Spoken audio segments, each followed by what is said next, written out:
नमस्कार बंधुरा आमी झर्णा झर्णा सिम्पल रेसिपिर आरेकटा नतून भिडियोते आपनादेर सबाइके स्वागतम जानाई। केमन आछेन सबाई? आशा करछि भालो आछेन। आजके आमी इस्ट छाड़ा खूबই सहजभाবে একটা পাউরুটি রেসিপি শেয়ার করব।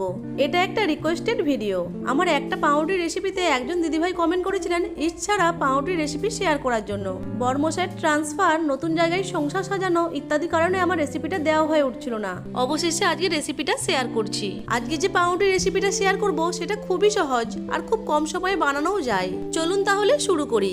পাউরুটি বানানোর জন্য প্রথমেই আমি একটা মিক্সিং বলে মেজারিং কাপে 2 কাপ ময়দা নিয়ে নিচ্ছি। ময়দার পরিবর্তে আটাও ব্যবহার করতে পারেন। দিয়ে দিচ্ছি হাফ টেবিল চামচ মতো লবণ, 2 টেবিল চামচ চিনি, 1 টেবিল চামচ বেকিং পাউডার, 1 টেবিল চামচ বেকিং সোডা আর এখানে 2 টেবিল চামচ মতো রিফাইন তেল যোগ করে দেবেন। আমি এই সময় ভুলে গেছিলাম বলে পরে যোগ করে দিয়েছি। আর দিয়ে দিব মেজারিং কাপের হাফ কাপ মতো টক দই। এখন সমস্ত উপকরণগুলোকে খুব ভালো করে মিশিয়ে নিচ্ছি।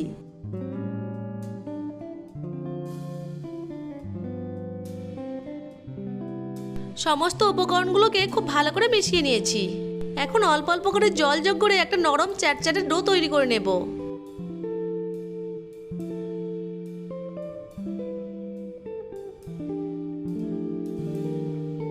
আমি যেহেতু আগে রিফাইন তেলটা যোগ করতে ভুলে গেছিলাম, তাই এই সময় 2 টেবিল চামচ রিফাইন তেল দিয়ে ভালো করে মেখে নিচ্ছি।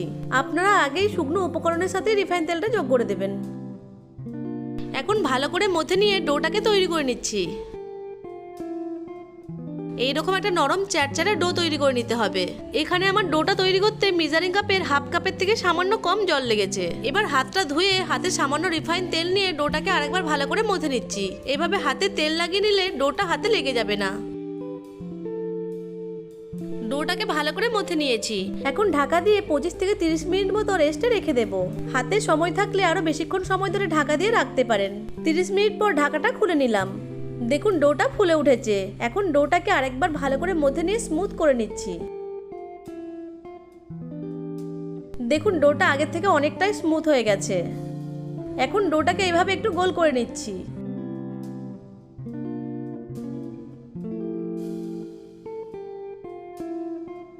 ডোটাকে গোল করে নিয়েছি। এখন কিচেন স্ল্যাবের উপর অল্প ময়দা ছড়িয়ে নিচ্ছি। এবার ডোটাকে ময়দার উপর রেখে উপর থেকে কিছুটা ময়দা ছড়িয়ে রুটির মতো করে বেলে নেব।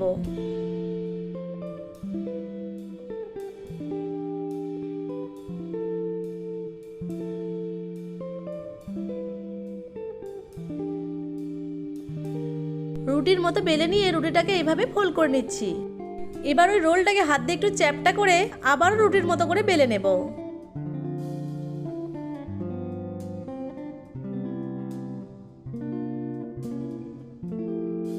ডোটাকে একটা মোটা রুটির মতো করে বেলে নিয়েছি। এইবার বেলে নেওয়া রুটিটাকে রোল করে নিচ্ছি।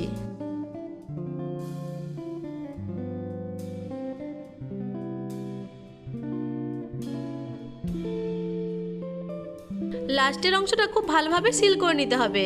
চাইলে একটু জল লাগিয়েও সিল করে নিতে পারেন। এবার সাইডগুলো থেকে হালকা চেপে চেপে একটা শেপ দিয়ে দিচ্ছি।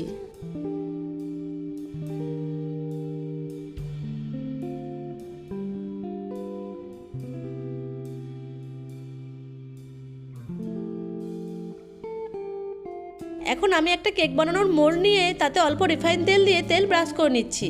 আপনারা যে কোনো পাত্রেই পাউরুটিটা তৈরি করে নিতে পারেন।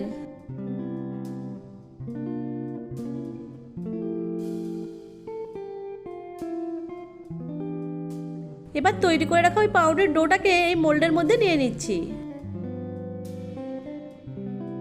মোল্ডের মধ্যে নিয়ে ভালো করে সেট করে দেব।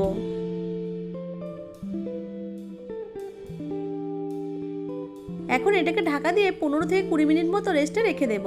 20 মিনিট পর ঢাকাটা খুলে নিচ্ছি। দেখুন কতটা ফুলে উঠেছে। এখন এর উপর একটা ডিমের কুসুম ব্রাশ করে দিচ্ছি। এইভাবে উপর থেকে ডিমের কুসুম ব্রাশ করে দিলে কালারটা সুন্দর আসে। আপনারা চাইলে এটা স্কিপও করতে পারেন। দেখতে ভালো লাগার জন্য উপর থেকে কিছু সাদা তেল ছড়িয়ে দিচ্ছি।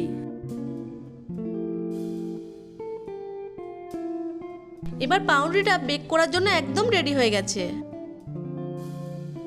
একটা অ্যালুমিনিয়ামের পাত্র নিয়ে আমি আগে থেকেই 5 মিনিট লো ফ্লেমে গরম করে নিয়েছি। এখন পাত্রের মধ্যে 3-4টে টিস্যু পেপার দিয়ে তার উপর একটা স্ট্যান্ড বসিয়ে দিচ্ছি। এবার ওই পাউরুটি সহ মোলটাকে স্ট্যান্ডের উপর বসিয়ে দিচ্ছি। এখন ঢাকা দিয়ে একদম লো ফ্লেমে 35 থেকে 40 মিনিট মতো বেক করে নেব। 40 মিনিট পর দেখাচ্ছি। দেখুন পাউরুটিটা সুন্দর বেক হয়েছে আর উপর থেকে সুন্দর কালারও চলে এসেছে। দেখুন মাইক্রোওভেন ছাড়াই নর্মাল গ্যাস ওভেনে এত সুন্দর পাউরুটি তৈরি হয়ে গেল। এখন পাউরুটিটা গরম থাকা অবস্থাতে এর উপর রিফাইন তেল ব্রাশ করে দিচ্ছি। আপনারা চাইলে ঘি বা বাটারও ব্রাশ করে দিতে পারেন। এবার পাউরুটিটাকে সম্পূর্ণ ঠান্ডা করে নেব। সম্পূর্ণ ঠান্ডা হয়ে গেলে মোল্ড সহ পাউরুটিটাকে পাত্র থেকে নামিয়ে নিচ্ছি। দেখুন বেক করার সময় টিস্যুগুলো পুড়ে গেছে। দেখুন পাউরুটিটা দেখতে কত সুন্দর হয়েছে আর দেখুন কতটা সফটও হয়েছে। এবার একটা প্লেট নিয়ে পাউরুটিটাকে ডিমোল্ড করে নিচ্ছি। দেখুন কত সহজে ডিমোল্ড হয়ে গেল আর দেখুন পাউরুটিটার ব্যাক সাইডেও খুব ভালোভাবে বেক হয়েছে।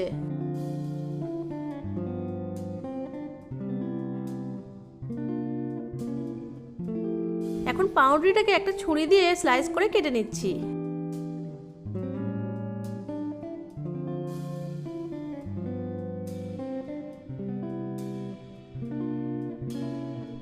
সমস্ত পাউরুটিটাকে স্লাইস করে কেটে নিয়েছি।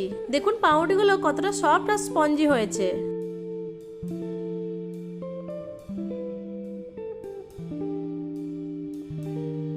দেখুন তৈরি হয়ে গেল ইস্ট ছাড়াই নরম তুলতুলে পাউরুটি।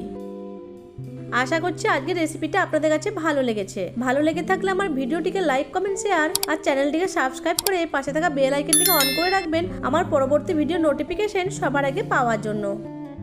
ভিডিওটা প্রথম থেকে শেষ পর্যন্ত দেখার জন্য আপনাদেরকে অসংখ্য ধন্যবাদ।